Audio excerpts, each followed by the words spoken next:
fulfillment, joy, contentment. They're all feelings we want, right? So how often do you feel them? Go on, be brave. Give it a number. What percentage of your time would you say you're living in joy, in happiness, in positive energy? How much of your time? So here's my first question. That number, whatever your number is that okay with you? Because if it is, great. But if it's not, and you want it to be a higher number, a greater percentage, I have a suggestion. And that is, you need to move from your happy list to your love list. So what do I mean by that? A happiness looks like this, or sounds like this. I'll be happy when I get more sleep, when I have a holiday, when I get a promotion, a pay rise, my ex has a personality transplant, I lose a stone. Our happy list is a list of conditions we've put on our happiness. So take a pause for a minute and note down what you think is on your list. And don't just think about holidays. Think about relationships. Who are you hoping is going to change? What are you hoping is going to happen in work? What about your body, your health? Are you waiting for something to happen before you feel good about yourself? Or are you hoping to reach a certain age before you can finally give yourself permission to live the life you want? That's how so many people seem to live. So here's the thing. Happy lists don't make us happy. They actually put constraints on our happiness. They push it into the future, and this is huge. They trick us into ignoring all of the days that are passing us by while we're focusing on building that utopia in the future. So while you're busy thinking about being on a beach in 3 months' time, or obsessing about moving house, your life is literally passing you by. Weeks and months, where you could be doing work you love. You could be hanging out with people that bring positive energy and living in a body that feels energized and rested. So what's the answer? Ditch the happy list and replace it with a love list.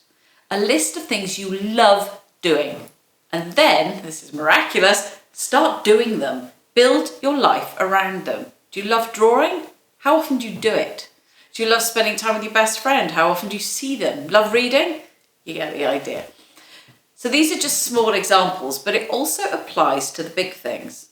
Work, for example. Which bits of your job do you love?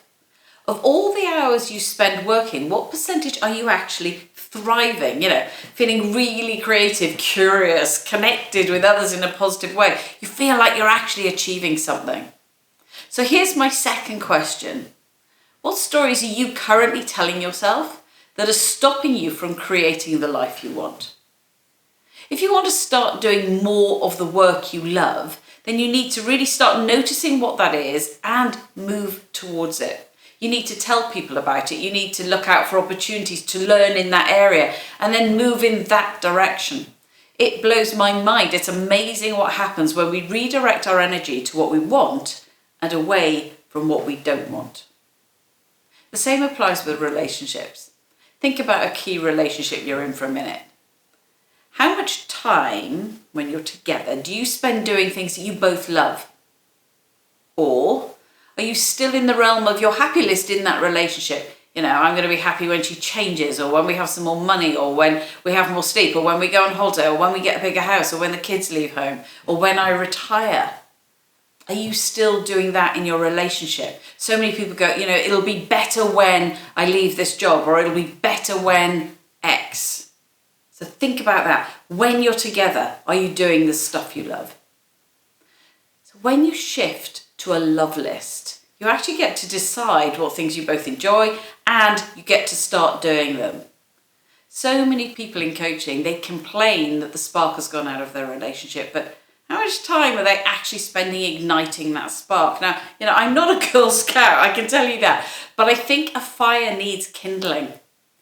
If you're showing up to your relationship disengaged or stressed, and then you rarely do things together that you love, it's not actually surprising the spark has gone. Life is better, and by that I guess I mean happier, when we do things we love and when we spend time in a good way with people. So why is it we don't do enough of it? And that brings me to the final question. Are you prepared to take ownership for making it happen? Take ownership for spending time doing things that you love now. When you ditch your happy list and you focus on your love list, really good things happen.